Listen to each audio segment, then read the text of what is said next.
Alhamdulillahillazi arsala rasulahu bil huda wa dinil haqq liyuzhirahu ala dini kullihi wa kafa billahi syahida. Asyhadu an la ilaha illallah wahdahu la syarika lah wa asyhadu anna Muhammadan abduhu wa rasuluhu la nabiyya ba'd. Allahumma salli ala Muhammadin wa ala alihi wa sahbihi wa mawala amma ba'd. Ya ayuhan nas ittaqullaha haqqa tuqatih wa la tamutunna illa wa antum muslimun. Hadirin sidang Jumat yang dirahmati Allah Subhanahu wa taala. Pertama dan utama, marilah kita senantiasa memanjatkan puji syukur kehadirat ilahi Rabbi Allah Subhanahu wa taala yang dengan limpahan rahmat karunia hidayah yang diberikan oleh Allah kepada kita sekalian, hingga sampai dengan detik ini Allah masih memberikan banyak kenikmatan, khususnya nikmat Islam, nikmat iman, kesehatan, kesempatan dan waktu luang, sehingga kita bisa menjadi pilihan Allah untuk bisa hadir dalam majelis yang penuh barokah ini, sekaligus menunaikan kewajiban kita sebagai hamba yang mengaku beriman kepada Allah dan Rasulnya, yakni menunaikan salat fardu Jumat secara berjamaah. Bersalawat kita kepada Nabi Allah Muhammad sallallahu alaihi wasallam berkat perjuangannya, pengorbanannya, mujahadahnya Islam sampai kepada kita sekalian. Ikhwani fillah yang dirahmati Allah Subhanahu wa taala, Hatib berwasiat kepada diri Hatib dan juga kepada seluruh jamaah, mari kita senantiasa meningkatkan kualitas iman dan takwa kita kepada Allah Subhanahu wa taala. Takwa dalam artian yang sesungguhnya melaksanakan segala apapun yang menjadi perintah-perintah Allah, yang kita iringi pula dengan kemampuan untuk meninggalkan segala apapun yang menjadi larangan-larangan. Hadirin jamaah salat Jumat yang dirahmati Allah Subhanahu wa taala. Di dalam kitab Arba'in An-Nawawiyah, hadis yang ke-22, dikisahkan ada salah seorang lelaki bernama Nu'man Al-Khazai yang bertanya kepada baginda Rasulullah sallallahu alaihi wasallam, "Ya Rasulullah, jika saya melaksanakan salat 5 waktu, berpuasa di bulan Ramadan, menghalalkan yang halal dan mengharamkan yang haram, lalu aku tidak menambah selain amalan itu, apakah saya masuk surga?" Rasulullah sallallahu alaihi wasallam menjawab singkat, "Iya." Kisah pendek di atas menginformasikan kepada kita bahwa syarat masuk surga itu tidaklah terlalu rumit dan tidak terlalu sulit. Ada 4 standar minimal yang harus dikerjakan bagi kita sebagai seorang muslim, yakni menjaga sholat 5 waktu, berpuasa di bulan Ramadan, berusaha mengerjakan yang diperintahkan oleh Allah, dan menjauhi segala apa yang diharamkan oleh Allah Subhanahu wa taala. 4 standar inilah sebenarnya yang menjadi ukuran minimal sepanjang kita sebagai seorang muslim memiliki keinginan yang kuat untuk mau mengerjakannya. Hadirin sidang Jumat yang dirahmati Allah Subhanahu wa taala. Hari ini kita sudah berada di hitungan ke-17 di bulan Syawal 1445 Hijriah. Di Jumat yang ketiga. Berarti baru setengah bulan kita sudah meninggalkan bulan suci Ramadan. Ramadan yang baru saja kita lewati bagi orang-orang yang beriman dan bertakwa kepada Allah Subhanahu wa taala masih terus terngiang dan terbayang amalan-amalan yang sudah dia lakukan selama di bulan Ramadan. Berakhirnya bulan Ramadan yang telah meninggalkan kita kurang lebih 17 hari dengan hari ini melahirkan 3 kelompok manusia.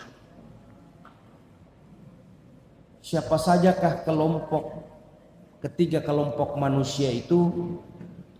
Yang pertama, Ramadan melahirkan kelompok manusia yang mengutamakan keutamaan Ramadan, yang memenuhi hak-haknya Ramadan. Kelompok pertama ini jauh sebelum masuk Ramadan dia sudah persiapkan dirinya untuk memaksimalkan di dalam melakukan amaliyah Ramadan, sebagaimana yang dianjurkan oleh Rasulullah. Masuk bulan Rajab dia sudah memohon kepada Allah Subhanahu wa taala untuk masuk di dalam bulan Rajab itu minta keberkahan dan meminta kepada Allah sebagaimana yang diajarkan oleh Rasulullah, sampaikan kami ke dalam bulan Ramadan. Sehingga segala persiapan begitu masuk ke dalam bulan Ramadan, kelompok pertama ini dia memenuhi hak-haknya Ramadan. Dia berpuasa sebagaimana yang diperintahkan oleh Allah. Dia penuhi amalan-amalan ibadah baik yang wajib maupun yang sunnah. Solat dia penuhi. Tilawah Al-Quran menjadi target di dalam kesehariannya selama bulan Ramadan. Infak dan sedekah dia jalankan. Hampir seluruh kebaikan-kebaikan dia lakukan di dalam bulan Ramadan. Sampai akhirnya di penghujung Ramadan pun kelompok pertama ini justru bukan semakin kendor dan semakin tidak semangat, tapi justru kelompok pertama ini memaksimalkan di akhir-akhir Ramadan, dan bahkan kecenderungannya dengan berpisahnya dengan bulan Ramadan, mereka justru bercampur antara bahagia dan sedih. Bahagia dia akan bertemu dengan Syawal Idul Fitri, bersedih karena sebentar lagi Ramadan akan berakhir.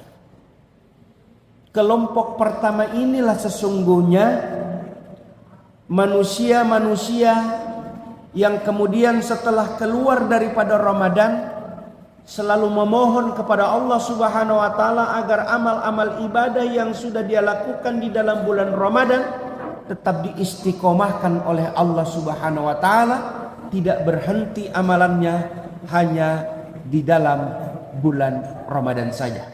Tapi justru kelompok pertama ini dia akan terus mempertahankan amaliyah-amaliyahnya walaupun mereka sudah berada di luar bulan Ramadan. Kelompok yang kedua, hadirin sidang Jumat yang dirahmati Allah Subhanahu wa taala. Kelompok manusia yang kedua ini hampir sama dengan kelompok manusia yang pertama tadi. Hak-hak Ramadan dia penuhi. Segala amaliyah-amaliyah sudah dia tunaikan. Dia pun juga memiliki target-target amalan, tilawah Quran, sholat, sedekah, infak, melakukan kebaikan-kebaikan yang sama.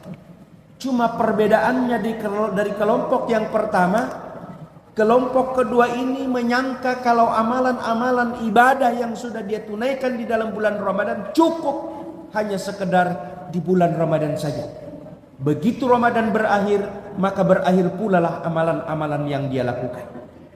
Padahal dikehendaki Ramadan itu adalah justru pelatihan, pembiasaan, edukasi, ditarbiyah kita di dalam bulan Ramadan agar setelah keluar dalam bulan Ramadan justru kita sudah memulai atau baru memulai babak ujian yang diberikan oleh Allah kepada kita.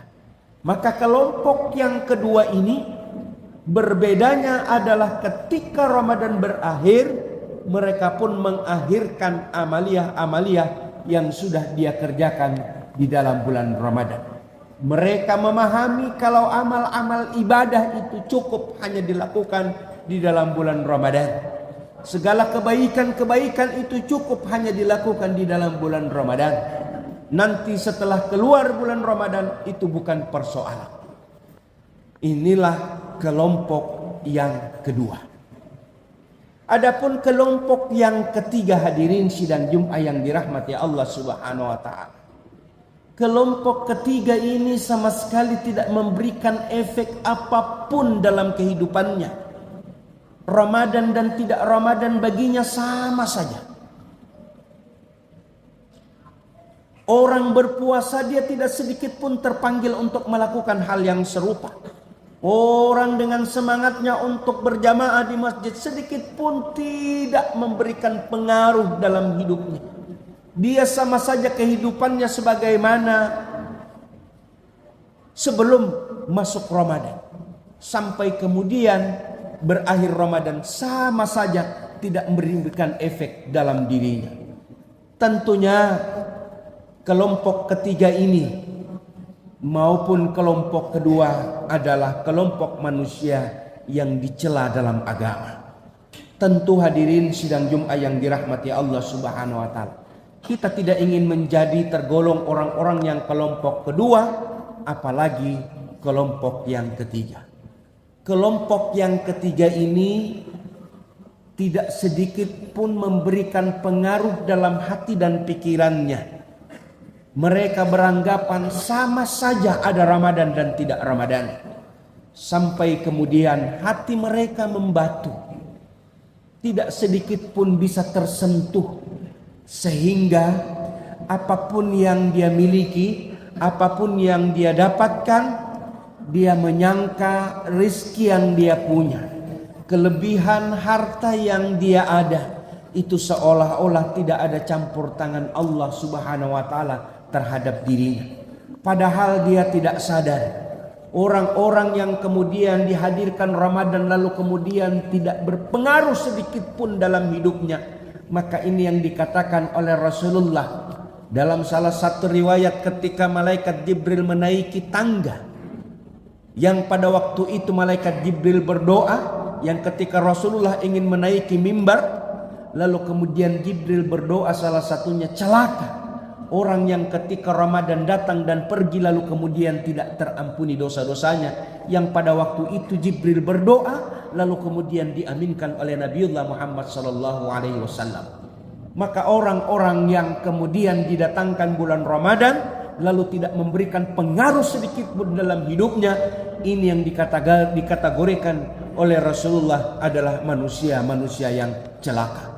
Begitupun juga kelompok yang kedua, yang memahami seolah-olah amal-amal ibadah yang dilakukan cukup hanya di dalam bulan Ramadan.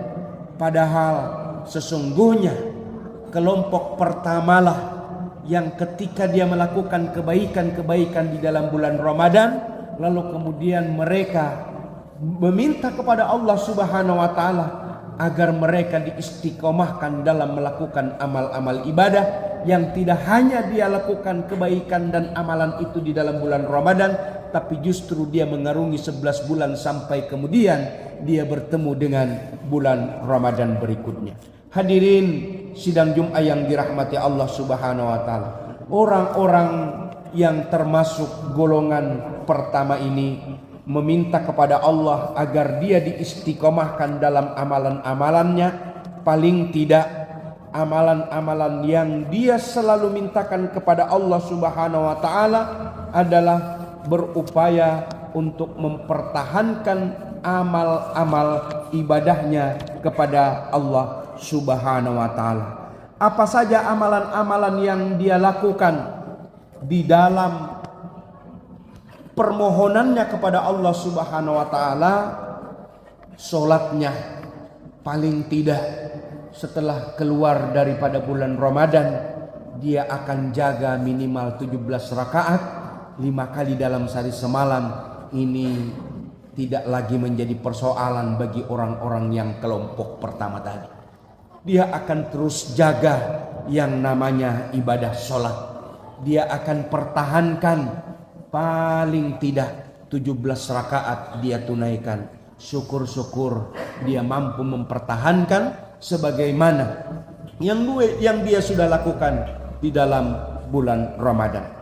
Karena di dalam bulan Ramadan kita dibiasakan untuk melaksanakan ibadah sholat begitu banyak. Taraweh ada yang 11, ada yang 23 dengan witir. Kemudian kita tambah dengan sholat sunnah rawatib yang mengiringi sholat fardu kita. Ada kurang lebih 12 rakaat. Kalau kita menghitung-hitung jumlah rakaat di dalam bulan Ramadan, kurang lebih hitungan 56 rakaat sehari semalam kita lakukan. Maka kalau kita kalkulasi dan hitung selama sebulan Ramadan, ada hitungan 1680 rakaat kita lakukan di dalam bulan Ramadan. Sebagai bentuk pelatihan Allah untuk membiasakan kita sujud dan ruku kepadanya. Maka kelompok pertama minimal dia bertahan di 17 rakaat dalam sehari semalam. Lalu yang mereka minta pula kepada Allah untuk diistiqomahkan, mereka bangun malam. Bangun malam kalau di dalam bulan Ramadan setiap malam dilakukan, tapi paling tidak begitu keluar dalam bulan Ramadan ini pun juga akan dilakukan walaupun kuantitas atau frekuensinya beda dengan yang dia lakukan di dalam bulan Ramadan. Begitupun di dalam amalan-amalan lain sebagaimana yang diajarkan oleh perintah ibadah puasa yang melahirkan efek empati, peduli kepada sesama melalui infak dan sedekah, tidak berhenti setelah dia keluar daripada bulan Ramadan. Dia tetap menyisihkan apa yang dia punya untuk berbagi kepada yang berhak untuk menerima. Ringan tangannya memberikan bantuan kepada orang lain sebagai bentuk implementasi yang dia rasakan berlapar-lapar, berhaus-haus pada saat dia melaksanakan ibadah puasa di dalam bulan Ramadan. Lalu kemudian selanjutnya ada yang melengkapi ibadah puasa kita di dalam bulan Ramadan, yaitu disunnahkannya kita melaksanakan 6 hari berpuasa di bulan Syawal ini. Yang kata Rasulullah, jika kita melaksanakan 6 hari berpuasa di bulan Syawal sama dengan kita puasa 1 tahun. Untuk itu mudah-mudahan kita termasuk kategori kelompok yang pertama, berupaya memaksimalkan amal-amal ibadah yang sudah kita lakukan di dalam bulan Ramadan, baik infak sedekahnya, baik empatinya kepada orang lain, baik itu tilawah Qur'annya, terlebih-lebih jamaahnya kita di masjid sebagaimana yang kita lakukan pada hari ini. Mudah-mudahan Allah selalu memberikan keistiqomahan kepada kita semua, yang dengan keistiqomahan itu kita termasuk orang-orang yang dikelompokkan kelompok yang pertama. Barakallahu walakum fil Qur'anil azim. Innahu wal ghafurur rahim.